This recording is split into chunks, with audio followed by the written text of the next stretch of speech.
Cantik juga saya tengok kota Jakarta ni. Banyak bangunan-bangunan pencakar langit. So kalau korang tengok kat Jakarta Indonesia ni, memang maju habis weh. Banyak bangunan tinggi-tinggi. Jalan raya dia pun cantik.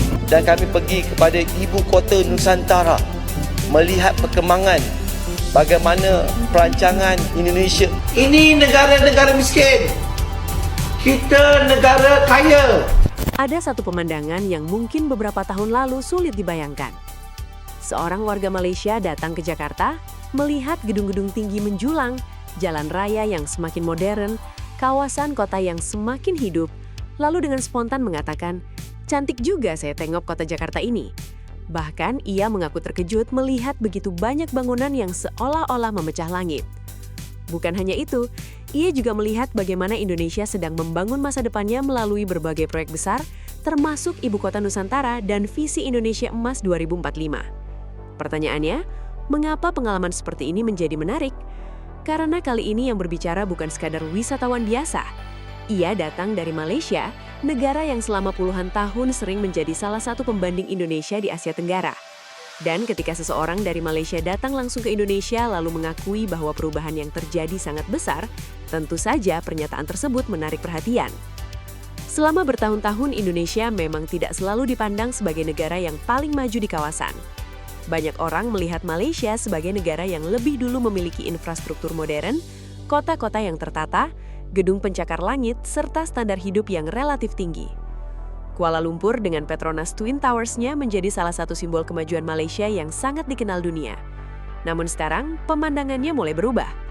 Kawasan bisnis berkembang, gedung-gedung tinggi bermunculan, infrastruktur transportasi terus diperluas, dan yang lebih penting, pembangunan tidak lagi hanya terkonsentrasi pada satu kota. Pemerintah Indonesia selama bertahun-tahun mendorong pembangunan berbagai kawasan baru, memperluas konektivitas, membangun jalan, pelabuhan, bandara, kawasan industri, hingga proyek strategis lainnya. Sorotan ini bahkan sampai ke Parlemen Malaysia yang mulai membahas secara serius pesatnya pembangunan Indonesia dan dampaknya terhadap posisi Malaysia di kawasan. Di balik kekaguman itu, terselip kekhawatiran yang mulai muncul jika tren ini terus berlanjut, bukan tidak mungkin Indonesia akan melampaui Malaysia dalam berbagai aspek pembangunan.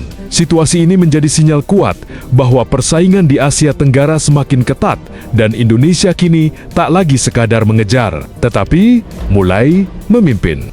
60 tahun tak tahu apa yang kita buat, yang kita cipta. Kita bangga dengan menara KLCC, bukan kita buat. Yang buat pekerja asing, tak ada kualiti, kita lah. Benda-benda bangunan yang cantik-cantik yang ada seluruh Malaysia ni, kamu orang tengoklah, perhati. Bangunan yang cantik-cantik tu, kedai-kedai yang cantik-cantik tu, semua Cina yang buat. Arkitek, engineer, majoriti Cina. Kita, China hentak kita kembali zaman batu lah. Kemana lagi arah kita? Nak minta Tahun akan datang, Malaysia adalah bentuk macam mana? Malaysia bentuk macam mana? Dulu kita Wawasan 2020, saya semasa di sekolah rendah, dimomokkan, diberikan pengharapan bahawasanya Wawasan 2020 begini caranya. Ada kereta api atas udara, ada penambahan dari segi pusat-pusat teknologi. Dan Alhamdulillah, walaupun tidak capai sepenuhnya, tetapi kita berada di pertengahan. Itu sebabnya Tuan Yang Bertua, saya minta sangat supaya kita betul-betul serius untuk melihat perancangan 30 tahun ke hadapan. Dulu kita ada di bawah yang amat berbahagia Datuk Seri Najib Tun Razak, Transformasi Nasional 2050. Tak apalah kalau tak nak continue pun nama tersebut, tetapi biarlah ada 30 tahun ke hadapan. Supaya apa? Supaya kita dapat beritahu kat mana kita punya goalpost, dekat mana arah tuju kita. Saya pergi dengan rakan-rakan. Selepas Ilahat Datu, kami naik bot pergi Nunukan. Kemudian kami naik bot pergi ke Tarakan. Dan kami pergi kepada Ibu Kota Nusantara, melihat perkembangan bagaimana perancangan Indonesia Emas 2045. Saya secara peribadi, Tuan Yang Bertua bimbang dengan kedudukan kita. Sekiranya kita tidak ada perancangan 30 tahun ke hadapan, 30 tahun ke hadapan, kita nak selaraskan rancangan Malaysia ke-13 ni berasaskan apa? Sekiranya tidak ada, beritahu kami. Sekurang-kurangnya kami dapat menceritakan kepada generasi akan datang di mana arah tuju kita. Saya kurang ngerti apabila saya puji negara Indonesia, tetapi ramai warga Indonesia yang tak selesa. Disuruhnya pula saya ni cari kekurangan di Indonesia. Kita kalau nak cerita pasal kekurangan, semua negara ada kekurangan. Bagi tahu saya, negara mana yang sempurna? Bagi saya, dekat Indonesia ni banyak sangat perubahan. Kalau saya berbual dengan warga-warga tempatan di sini, terutamanya di Jakarta ataupun di Bandung, mereka kata 10 tahun yang lepas Indonesia berbeza. Tapi sekarang banyak kemajuan dan perubahan. Itu yang saya ingin ke Jakarta ni, daripada segi ekonominya, dari segi pendidikannya, sangat banyak perubahan. Walaupun jurang antara yang kaya dan miskin masih jauh, tetapi dah tidak terlalu jauh macam dulu. Kalau dulu ya, yang kaya terlalu kaya, yang miskin terlalu miskin. Bayangkan di negara Malaysia, penduduknya hanya 30 juta aja. Itu pun ramai di kalangan warga negara Malaysia yang tak puas hati dengan pemerintah. Cuba bayangkan, pemerintah yang ada di Indonesia perlu jaga hampir 300 juta jiwa manusia.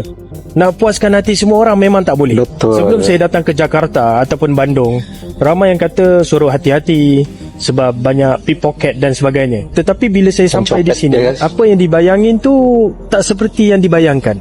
Di Indonesia ni ramai orang yang baik-baik, yang peramah, mas, pak, cara cakapnya lembut. Mungkin sebab saya pergi ke Jakarta dan Bandung saja. Orang-orang yang bekerja di sini pun kebanyakannya semua orang-orang muda dan bersemangat kerja. Hormati orang, ramah. Ramah mereka bukannya disebabkan saya ni warga asing. Yelah, konon-konon foreigner mereka ramah, tak. Sebenarnya mereka ramah kepada semua orang, termasuk orang-orang tempatan. Daripada segi budaya kerja di sini memang bagus, terutamanya di kalangan orang muda. Dan saya perhatikan di kalangan orang muda pun banyak yang berpendidikan tinggi di sini. Jadi tak heranlah dalam masa yang singkat negara Indonesia banyak perubahan yang sangat baik. Saya puji negara Indonesia bukannya untuk dapatkan follow ataupun engagement.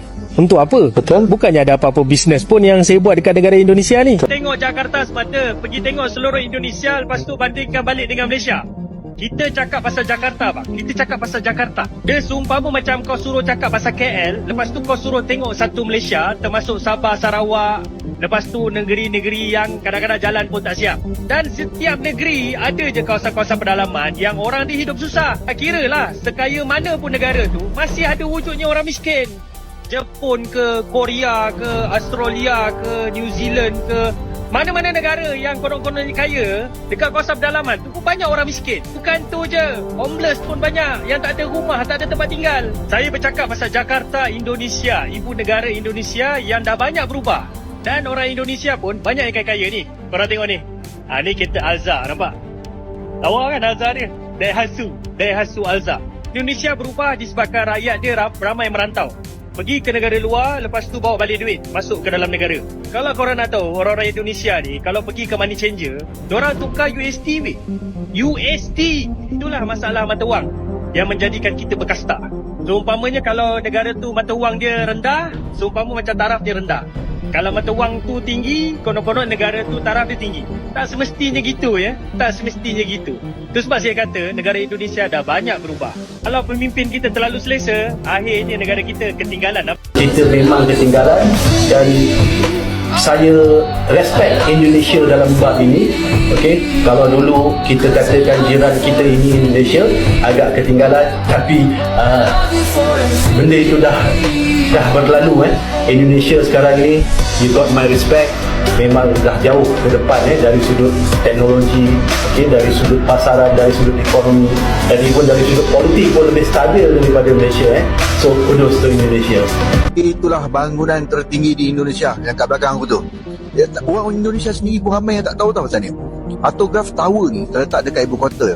Ada 75 tingkat dan setinggi 385 meter. Bangunan ni baru dia tahu, dia dah sebenarkan tahun 2023 dulu. Tapi kalau korang tengok yang sebelah tu, dia ada kat sebelah tu tahu. Tinggi juga kan? Tapi itu dipanggil Luminary Tower. Yang tu ada 64 tingkat saja dan setinggi 304 meter. Konsep dia lebih kurang macam menara berkembang Petronas lah, cuma tak ada jabatannya. Bentuk dia pun nampak cantik je kan, nampak moden. Kalau korang duduk dekat area Tamrin ni, korang boleh ke sana jalan kaki je. Dan mungkin inilah pesan paling penting dari perjalanan tersebut. Jangan pernah terlalu nyaman dengan pencapaian hari ini. Karena ketika sebuah negara berhenti berlari, negara lain akan terus bergerak. Dan ketika Jakarta terus berubah, pertanyaan untuk Malaysia bukan lagi apakah Indonesia bisa mengejar, tetapi mungkin pertanyaannya telah berubah menjadi seberapa cepat Malaysia harus bergerak agar tidak tertinggal.